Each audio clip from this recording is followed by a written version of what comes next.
Shalom dan selamat pagi Bapak Ibu Saudara-saudari kekasih Tuhan. Senang sekali pada pagi hari ini dapat menjumpai Bapak Ibu Saudara-saudari dalam Renungan Harian Toraya edisi Kamis 29 September 2022. Puji syukur kita haturkan pada Tuhan karena sampai sekarang kita masih berjalan dalam kehendak-Nya. Pembacaan kita hari ini terambil dari 2 Raja-Raja 18 ayat yang pertama sampai 12.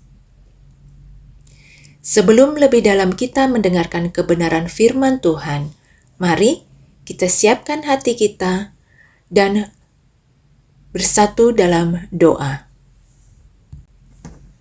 Bapa kami yang di surga, pada pagi ini kami mengucap syukur untuk penyertaan-Mu sepanjang malam ini yang boleh kami lalui. Pagi ini kami kembali untuk membaca firman Tuhan. Mohon tuntunan Roh Kudus-Mu, biarlah firman yang kami baca dapat kami mengerti dan bisa menjadi kekuatan dan kuasa dalam kehidupan kami. Kami teringat akan saudara kami dimanapun berada, biarlah mereka juga dapat melakukan seperti yang kami lakukan pagi hari ini, yaitu membaca firman Tuhan. Karena firman-Mu merupakan sumber pengetahuan untuk kehidupan kami. Kami mau membaca firman Tuhan. Hanya di dalam nama Tuhan Yesus, kami telah berdoa dan mengucap syukur. Amin. 2 Raja-Raja 18 ayat yang pertama sampai 12. Hizkia, Raja Yehuda. Maka dalam tahun ketiga zaman Hosea bin Ela Raja Israel, Hizkia, anak Ahaz Raja Yehuda, menjadi raja. Ia berumur 25 tahun pada waktu ia menjadi raja dan 29 tahun lamanya ia memerintah di Yerusalem. Nama ibunya ialah Abi, anak Zakaria. Ia melakukan apa yang benar di mata Tuhan, tepat seperti yang dilakukan Daud bapa leluhurnya. Dialah yang menjauhkan bukit-bukit pengorbanan dan yang meremukkan tugu-tugu berhala dan yang menebang tiang-tiang berhala dan yang menghancurkan ular tembaga yang dibuat Musa. Sebab sampai pada masa itu, orang Israel memang masih membakar korban bagi ular itu yang namanya disebut Nehustan. Ia percaya kepada Tuhan Allah Israel, dan di antara semua raja-raja Yehuda, baik yang sesudah dia maupun yang sebelumnya, tidak ada lagi yang sama seperti dia. Ia berpaut kepada Tuhan, tidak menyimpang daripada mengikuti dia, dan ia berpegang pada perintah-perintah Tuhan yang telah diperintahkannya kepada Musa. Maka Tuhan menyertai dia. Kemanapun juga ia pergi berperang, ia beruntung. Ia memberontak kepada Raja Asyur dan tidak lagi takluk kepadanya. Dialah yang mengalahkan orang Filistin sampai ke Gaza dan memusnahkan daerahnya, baik menara-menara penjagaan maupun kota-kota yang berkubu. Dalam tahun keempat zaman Raja Hizkia, itulah tahun ke-7 zaman Hosea bin Ela Raja Israel, majulah Salmaneser Raja Asyur menyerang Samaria dan mengepungnya. Direbutlah itu sesudah lewat 3 tahun. Dalam tahun ke-6 zaman Hizkia, itulah tahun ke-9 zaman Hosea Raja Israel, direbutlah Samaria. Raja Asyur mengangkut orang Israel ke dalam pembuangan ke Asyur dan menempatkan mereka di Halah, pada sungai Habor, yakni sungai negeri Gozan, dan di kota-kota orang Madai.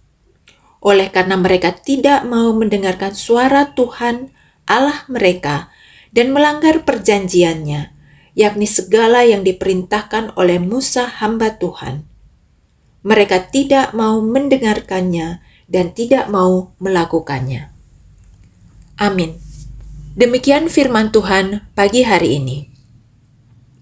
Tema kita hari ini, bertahan dalam kebenaran, tumanan lan katonganan. Betapa sulit menjaga hidup kudus di lingkungan yang tidak mengenal Tuhan.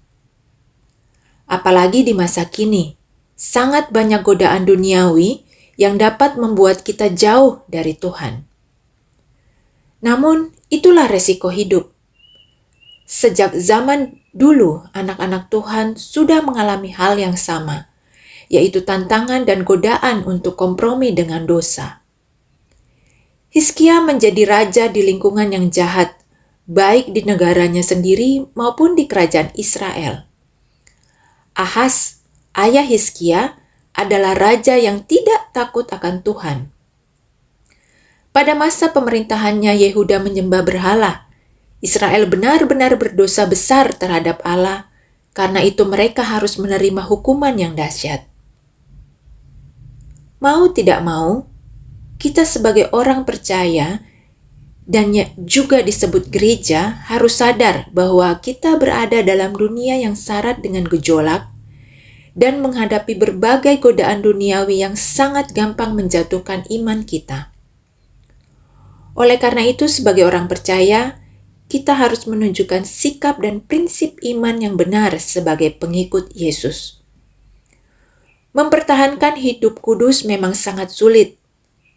Apalagi ketika orang terkesan mengolok-ngolok kita karena cara hidup kudus yang kita pertahankan.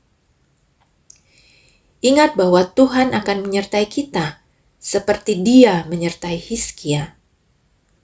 Mungkin akan ada saat-saat di mana kita akan diperhadapkan dengan situasi yang sulit, sehingga harus memilih apakah kita bertahan dalam kebenaran atau menjadi serupa dengan dunia.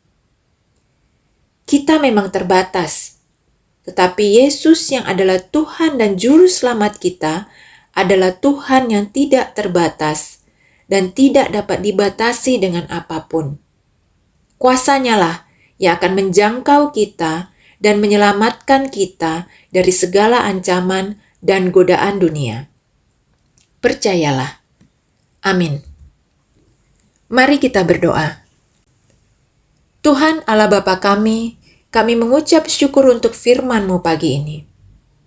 Kiranya firman Tuhan menghasilkan buah dalam pikiran, perkataan, dan perbuatan kami, untuk kami mampu pahami dan terlebih melaksanakannya dalam kehidupan kami. Kami akan memulai aktivitas kami di hari ini. Tuhan berkati dan sertai setiap langkah kami. Dan biarlah kegiatan kami hari ini berkenan di hadapan Tuhan, menjadi kemuliaan bagi nama-Mu, dan bermanfaat bagi sesama kami. Kami berdoa untuk saudara-saudara kami yang bergumul karena sakit, penyakit, dan kelemahan tubuh. Tuhan lawat dan jamah mereka. Tumbuhkanlah harapan, keyakinan, dan keberanian yang sesungguhnya mereka butuhkan. Mohon Tuhan berkati dengan semangat, kesabaran, dan sukacita bagi orang-orang terkasih yang senantiasa menjaga, merawat, dan mendukung saudara-saudara kami yang sakit. Kami berdoa untuk saudara-saudara kami yang bersukacita karena berulang tahun dan penambahan berkat dari Tuhan. Tuhan berkati dan genapi sukacita mereka dengan senantiasa bersyukur. Kami teringat juga kepada orang-orang tua kami yang berusia lanjut. Tuhan sehatkan, kuatkan, dan hiburkan di masa-masa usia indah mereka. Dan kiranya kehidupan orang-orang tua kami dapat terus membawa berkat dan damai sejahtera. Ampuni salah dan dosa kami, sempurnakanlah dan dengarlah doa kami, yang kami bawa di dalam nama anak-Mu Yesus Kristus, yang adalah Tuhan dan Juru Selamat kami yang hidup. Amin. Demikian renungan pagi hari ini. Marilah kita jalani karya kita hari ini dalam tuntunan Roh Kudus Tuhan. Sampai bertemu dalam renungan harian Toraya berikutnya. Tuhan Yesus memberkati dan selamat pagi.